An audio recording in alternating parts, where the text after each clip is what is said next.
Now this is truly handcrafted wine here. That's right. Stroked and coddled every step of the way. Yeah, I'm not sure we could fit a whole lot more in here. And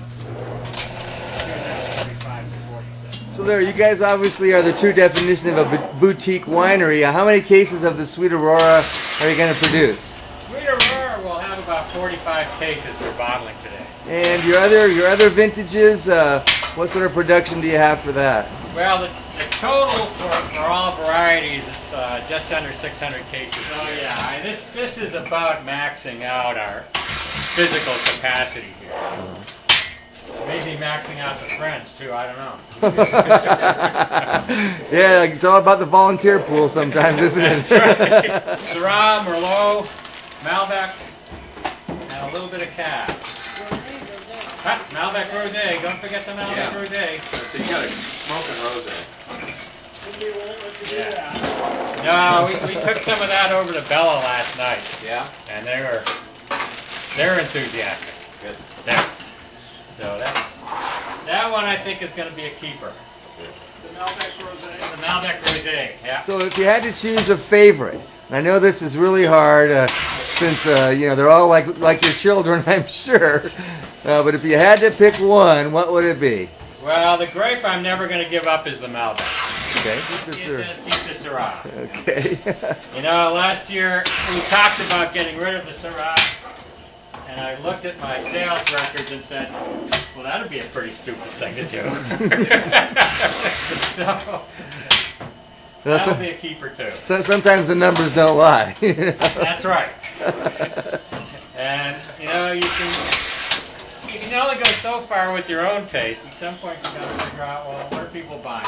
Well, it's like all great art. You make it for an audience, you know, if you're going to make this much of it especially. Yeah, we're pretty lucky. We've got a good group of friends who help us out with crush, with press, with bottling, with events, and it's just a really nice situation. Well, count me in, I'll tell you, because I've heard nothing but good things from the volunteers that I've spoken to, and I run into them all over the Tri-Cities at different wine events and tasting rooms and stuff, and they all know you, and they all say, "Well, I learned everything I know about wine from Larry." You know? I pity them. I do get feedback from customers on is that they really enjoy coming here because they do actually get to talk with the winemaker. And you know, that's just because I'm too cheap to hire anybody. it's also a matter that I really do enjoy that interaction with people. And, and you know, I don't really have any secrets. You know, it's largely, you know, try it. You know, throw it against the wall, and if it sticks, well, we'll wash the wall. And then put a label on it, right? Put a label on it. That's right. And that's one of the greatest things that I'm discovering about this whole venture. Yeah. Is the people are out there helping each other, and it's almost like a big family. I mean, I just love that. Now you just touched on something that just occurred to me, Dan. Why aren't we drinking any wine? I'm Dan with IDrinkYourWine.com. We're here with Larry Oates at Sleeping Dog Wine. And we're going to taste a little bit of his award-winning wine. What we have here is a 2008 Malbec Rosé. I initially wasn't real crazy about it. I thought it had a little bit more sweetness than what I had in mind. Fortunately, my wife talked me down. I left it alone. They're good at that, aren't they? They are. And I realized that now, sometimes it's not a matter of what the winemaker wants, it's what the customers want. So this wine got a gold medal last weekend. So here's the choices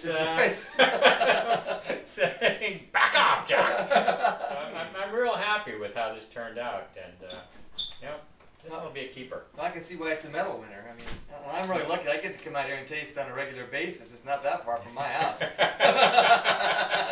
And we encourage that kind of behavior. So what else are we going to taste here today, Larry? Well, just for comparative purposes, we've got the 2005 straight Malbec.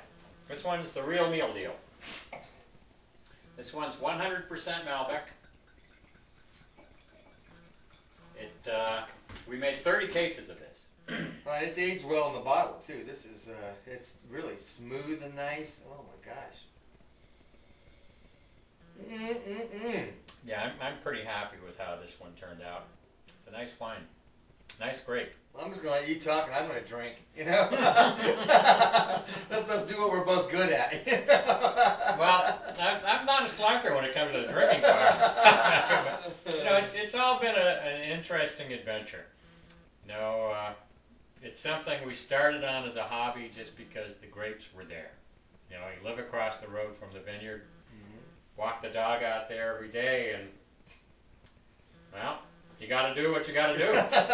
They were calling your name, Larry. That's it. That's it. Turning into a lot of fun. Well, and it's also turning into a lot of good wine, I'll tell you that. Well, thank you. There's no doubt about that. Well, thanks for having us out here, Larry. I really appreciate it. You're welcome. It's been a pleasure walking the vineyard with you in Aurora and drinking the wine. So here's the sleeping dogs. Here, here. I'm Dan from IDrinkYourWine.com. If you're buying, I'm drinking. Life is good, Larry. Life is good.